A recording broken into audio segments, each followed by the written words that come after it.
Hey scrappers, welcome to another video. Today we will be looking at this cheap SEGA knockoff. For those of you who are interested, it's AACAAN1PS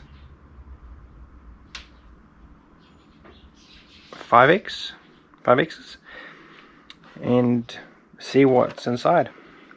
We'll also take apart the controls, see what's inside those too. So let's get started.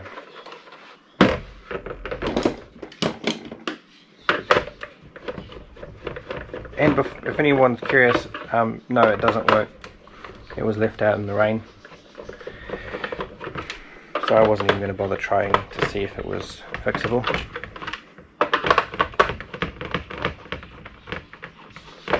So it comes preloaded, 9 games. There was that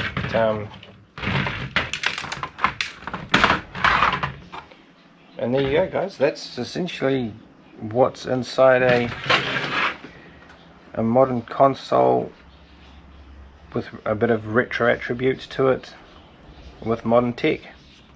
You can have your cartridge, obviously, and then the rest of the information is stored on this IC chip. I mean, that is essentially that's it. It's just a piece of plastic with a couple of screws, and you got your IC here, crystal oscillator, your 16-bit connection pin, your on-off, your controller ports, and your power port, and your AV out. Well, let's see what a remote looks like.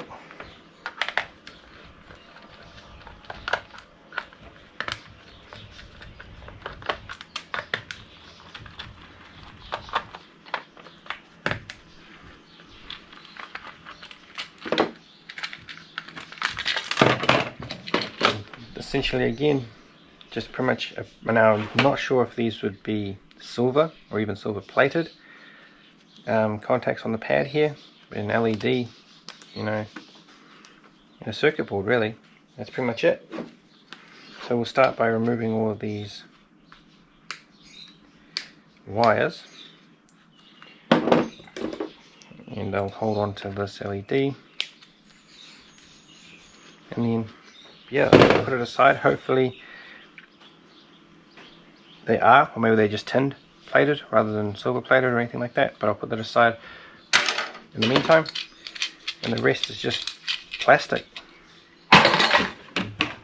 unfortunately.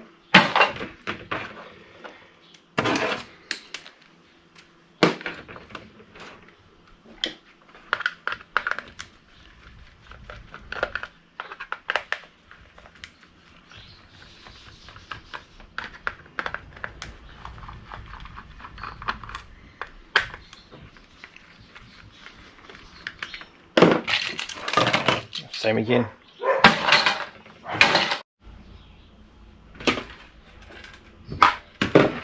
So what I'll do is just essentially just clean up all of this, remove the screws out of here, seeing as I'm here anyway.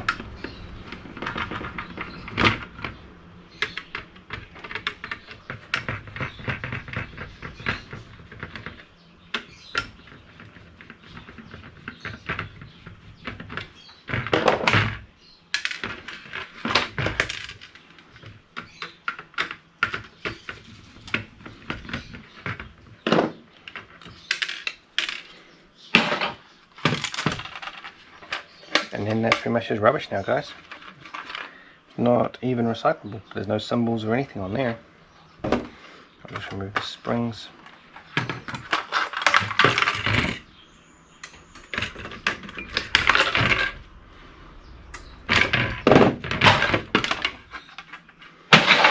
And the power pack. Just rip the terminals off. Or try to cut the terminals off. They can go into mixed metals. The terminals can go in the brass bin. And then I'll essentially just tidy up the ends. I won't bother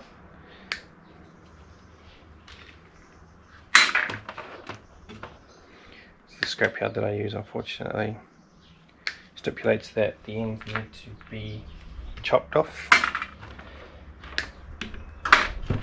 So I'll do that. And then I'll just throw these into the shred. Cut through the AV cable. Right, and all that's done.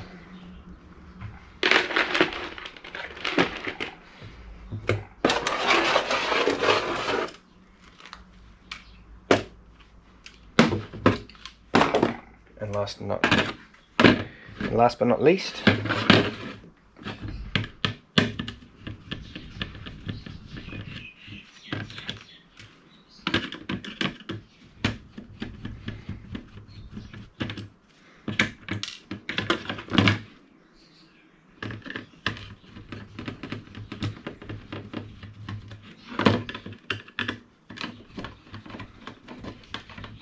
see, it should almost be criminal, I think, for, you know, look at the size of this thing and look at the case that it's in. I mean, it's all good and well being, you know, cool and stuff, but at the end of the day, you know, we live in a pretty advanced technological era of any society or civilization. You'd think you'd be able to make the case that it's in the same size as a cell phone. You know, I mean, I get that it's a knockoff of a SEGA Mega Drive, but you know, in terms of the environment, now this is a piece of plastic that's just going to go straight to landfill to house a piece of tech equipment, you know, a little bit bigger than a Samsung. You know, for reference, you know, there's some reference for you if you're interested. I mean, come on guys, you need to be smarter about the environment. Manufacturers I'm talking about. You know, it would be nice if there was 100% responsibility put back onto the manufacturers, where they had to make sure that the products or the plastics or whatever they were using had to be recyclable. And in a way, if that was the case, then you'd be able to make it a, like they want to do all of a sudden, make it a circular economy. It could have been a circular economy to start with in the first place. So what I'm doing here, guys, sorry, I don't mean to rant. I just think that, you know, money essentially is the root of all evil. But it goes deeper than that. There's a whole bunch of politics and surrounding areas in terms of manufacturing and processes and who owns what and that sort of thing. But at the end of the day, if manufacturers were smart rather than having to be governed by laws and used, you know, it's not a very common word these days, morals, and lived in harmony with the environment. I mean, you could make all of this technological stuff to your heart's content, but in my opinion, I think that if it can't be recycled, it shouldn't be manufactured. Plain and simple. But then again, I'm not a businessman, so my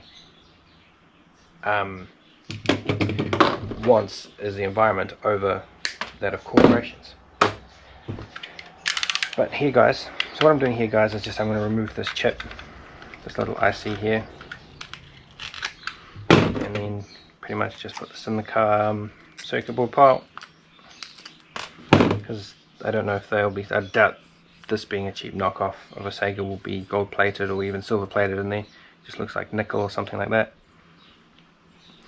So I can just go in the circuit board pile. This switch will probably have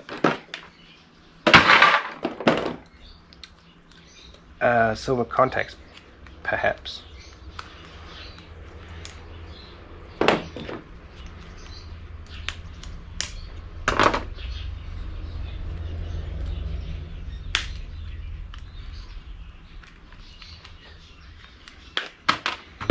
So we'll open it slowly, clean up so that we can decipher which is the contact of the switch and which is just, you know, rubbish.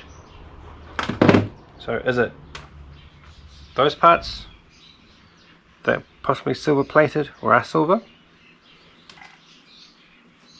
because I'm pretty sure they might be magnetic. Oh, no. Or is it these parts here? Are they just steel? They'll probably just be steel now, won't they?